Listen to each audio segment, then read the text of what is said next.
साल 2008 की बात है। उत्तराखंड के एक पहाड़ी गांव में एक सरकारी स्कूल के टीचर अजय सिंह रात को स्कूटर से लौट रहे थे। रास्ता घना जंगल और घाटियों से होकर गुजरता था। बारिश हो रही थी, सड़क सुनसान थी। उनका मोबाइल नेटवर्क में नहीं था और उस इलाके में रात के बाद कोई नहीं निकलता था। लेकिन उन्हें अगले दिन स्कूल में एक जरूरी मीटिंग थी, इसीलिए निकलना पड़ा। रात के करीब 11:45 पर अजय जी एक मोड़ पर पहुंचे। तभी उन्हें सड़क के किनारे एक औरत खड़ी दिखी। सफेद साड़ी, भीगी हुई, सिर झुका हुआ और हाथ से लिफ्ट मांग रही थी। अजय जी रुके। सोचा कोई गांव की महिला होगी, फंस गई होगी बारिश में।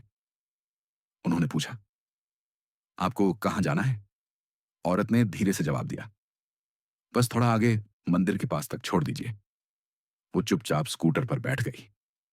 लेकिन जैसे ही उन्होंने स्कूटर स्टार्ट किया, स्कूटर अचानक भारी लगने लगा, जैसे किसी ने पीछे से कसकर पकड़ लिया हो। थोड़ा आगे चलने पर अजय जी ने महसूस किया, औरत अब कुछ गुनगुना रही है, लेकिन उल्टी भाषा में। उन्होंने पीछे मुड़कर देखा और जो देखा, उनकी रूह कांप गई। वो औरत की आंखें सीधी उन्हें घूर रही थीं, लेकिन उसकी आंखों में पुतलियां ही नहीं थीं। वो समझ गए, कुछ गड़बड़ है। उन्होंने स्कूटर रोका, उतरकर पीछे देखा, कोई नहीं था। अजय जी किसी तरह भागते भागते गांव पहुंचे। लोगों ने उनकी हालत देखी। वो कांप रहे थे, बोल नहीं पा रहे थे।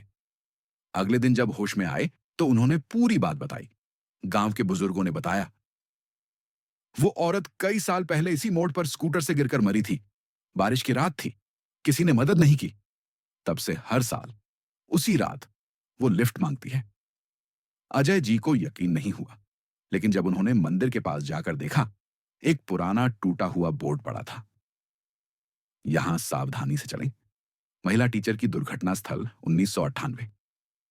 अब भी उस गांव में कहा जाता है, बारिश की रातों में कोई भी उस मोड़ से अकेला नहीं गुजरता, और अगर गुजरता है तो पहले स्कूटर हल्का होता है और फिर अचानक बहुत भारी। अगर आपको ये कहानी पसंद आई हो तो बताइए। अगली कहानी डरावनी हो, थ्रिलर या इंस्पिरेशनल, मैं उसी स्टाइल में अगली बनाऊंगा।